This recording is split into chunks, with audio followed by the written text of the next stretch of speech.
দেখেই বুঝতে পারছেন কতটা ঝরঝরে হয়েছে।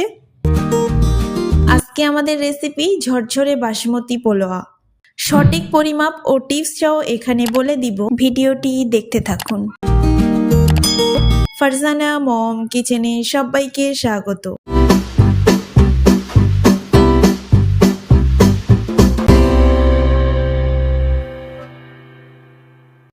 বাসমতি পোলোয়ার জন্য প্রথমে নিয়ে নিচ্ছি গোবিন্দভোগ চাল। এখানে আমি 2 কাপ গোবিন্দভোগ চাল নিয়ে নিচ্ছি। জলটা যাতে ঠিকঠাক দেওয়া হয় ওই জন্য কাপ মেপে চালটা নিয়ে নিচ্ছি। চালটা আমি পরিষ্কার করে ধুয়ে নিয়েছি। এবার এই স্ট্রেনারে 15 থেকে 20 মিনিট রেখে দিব যাতে জলটা ঝরে যায়। জলটা ঝরে গিয়ে চালটা একদম ঝরঝরে হয়ে গিয়েছে। এবার একটা প্লেটে ঢেলে নেব।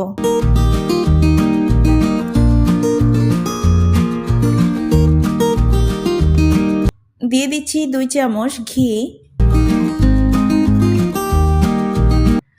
হাফ চামচ হলুদের গুঁড়ো, 1 চামচ আদা বাটা, হাফ চামচ গরম মশলার গুঁড়ো দিয়ে ভালো করে চালের সঙ্গে মিশিয়ে নেব। প্রতিদিনের মতো আপনাদের কাছে একটাই রিকোয়েস্ট, এই পর্যন্ত এসে যদি কোনো অংশ ভালো লেগে থাকে একটা লাইক করে দিবেন প্লিজ। আমার চ্যানেলে নতুন হয়ে থাকলে চ্যানেলটি সাবস্ক্রাইব করে আমার পাশে থাকবেন। ফেসবুক থেকে দেখলে পেজটি ফলো করে দেবেন। মেশানো হয়ে গিয়েছে। এবার একটা কড়াইয়ে পরিমাণ মতো তেল দিয়ে দিচ্ছি। 2টো তেজপাতাকে টুকরো করে কেটে দিয়ে দিচ্ছি। 1 টুকরো দারচিনি, 4টি এলাচ, 4টি লবঙ্গ দিয়ে একটু ভেজে নিচ্ছি।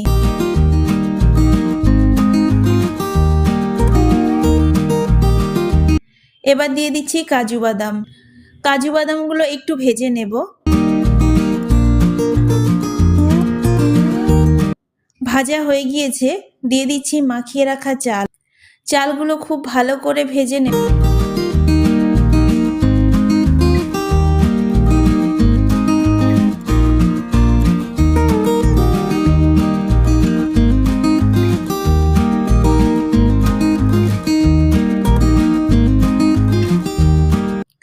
যখন দেখবেন চাল থেকে খুব সুন্দর একটা গন্ধ বার হচ্ছে তখন বুঝবেন চালটা ভাজা হয়ে গেছে। এবার দিয়ে দিচ্ছি জল। যে কাপ মেপে আমি চালটা নিয়েছিলাম ওই কাপ মেপে দিয়ে দিচ্ছি জল।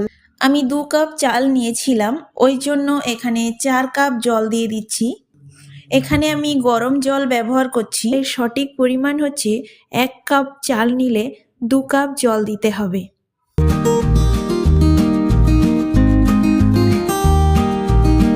মিষ্টির জন্য দিয়ে দিচ্ছি চিনি।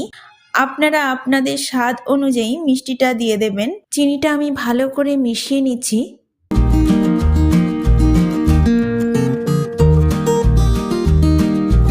দিয়ে দিচ্ছি স্বাদ মতো লবণ, দিয়ে ভালো করে মিশিয়ে নিচ্ছি।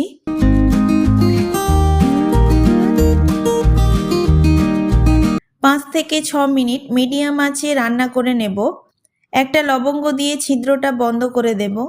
5 থেকে 6 মিনিট পর একটু ঢাকনা খুলে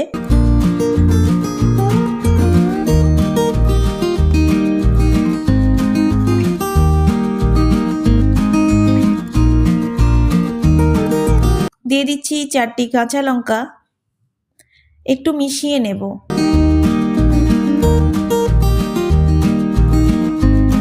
আবারও ঢাকনা দিয়ে দিচ্ছি।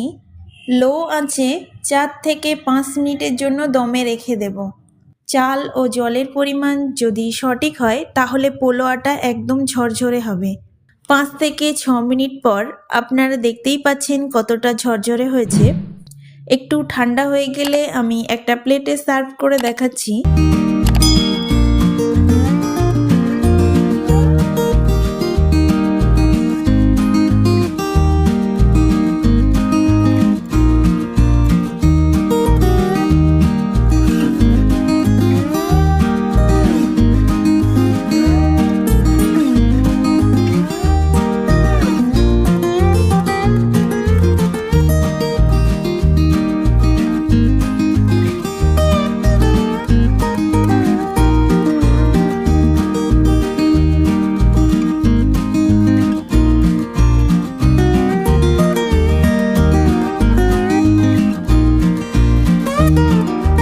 রেসিপিটি যদি আপনাদের কাছে ভালো লেগে থাকে কমেন্টে জানাতে ভুলবেন না।